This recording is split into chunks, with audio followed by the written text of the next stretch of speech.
Hi, I'm Katrina Nickel, and I wanted to tell you a story about the Faroese people. The story may disturb some of you, and it may actually touch others of you. I'm very angry about the treatment of the Faroese people. The Faroese people are a remarkable group of citizens under pressure from the world, and I will show you how these people are remarkable and unique. The Faroe Islands are a near isolated area between Iceland and Greenland, Iceland and Scotland and Norway, Okay. The Faroe people are very proud and passionate people with a long history of traditional values. Here's the picture up there. You can see how they live in a cove, and their village is very pretty and quaint. They hunt pilot whales there, and the Faroe people have been hunting pilot whales for over 1,000 years now as a source of protein in their diet. Excuse me. Their ancestors taught them how to hunt and store the meat and the blubber so that they could maintain themselves for the hard winters that were ahead. This is a picture of their food that they eat. This is potatoes. This is blubber. This is their whale meat. Okay. These hunting practices that they have been taught are still used today, practiced today, and they do the hunt every year, and they go out and they use their boats to put down nets, and they bring these pilot whales to the beaches. Their humane way of killing them is the quickest and most pain-free, accurate death possible, and that is through the blowhole with a hook or something like that. And there's, pretty much no pain involved, since it is quick and timely, and But anyways, what they do with the meat is they portion out for each village. What they do is they give each family what amounts to approximately 100 pounds of meat and blubber, and they store this for the winter. These particular types of whales are not endangered, nor are they cause harm by the Faroese people. In fact, their numbers would be so horrendous if not for the Faroese people keeping those numbers down. They would be overrun.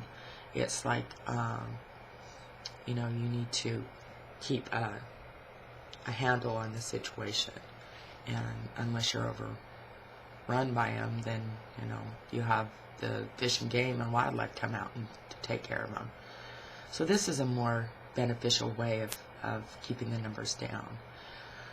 Well, in the 80s, protesters were a big thing, and the news had come out.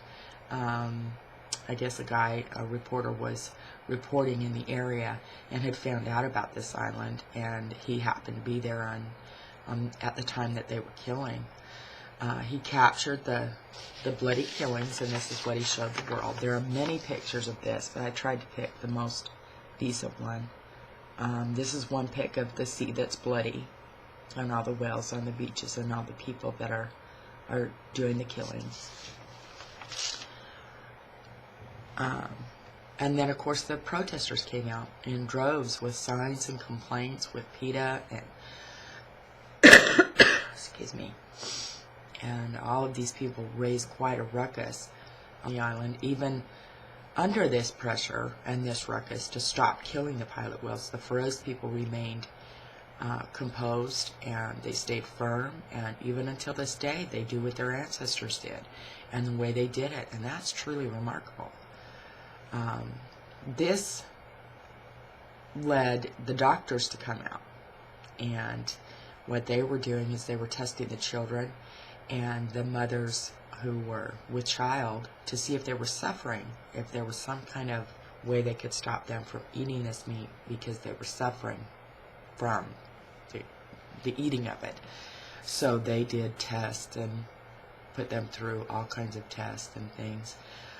This generation, like generations before them, have been eating this type of meat all their lives with no problem. But the idea of the reporters, the doctors, and the protesters was that of, if we can tell them it's bad for them, they will stop eating. First of all, they will stop killing, and then they will stop eating these pilot whales. To withstand this kind of testing and this kind of invasion from the outside world is also remarkable. What ended up happening is that the doctors found nothing alarming to report. The reporters had run their articles, and the protesters fizzled out because of the real information that was coming out. And that was that the centuries-old practice of eating the whale meat and blubber posed no harm to the Faroese people. What was harming them were the pollutants in the whale meat, meaning that what was learned was in the vast ocean, those living in big cities like New York, Norway, Germany, along the Atlantic, have been polluting these oceans, and this pollution is eaten by the fish. Then the whales eat those fish, thus causing the harm to the Faroe people when they eat the whales. That's what's hurting them. This type of whaling is not the problem. The Faroese people then eating the whale meat is not the problem. We are the problem. We pollute the ocean where the Faroese people hunt, and in turn, we're polluting the whales. More than that, we're contaminating the people with what we put into the ocean. It angers me to think that these protests have all the information and the facts before it came out, and basically did slaughtering of themselves with their own words and their bad press. And they did it to these town folks, these good town folks of Faroe Islands.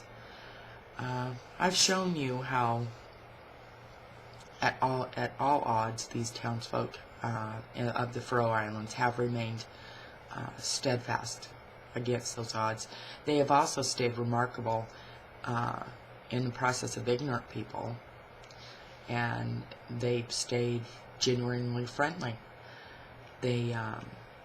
I'm sure you can agree with me when I say that the Faroe people kill whales. Yes, they kill pilot whales.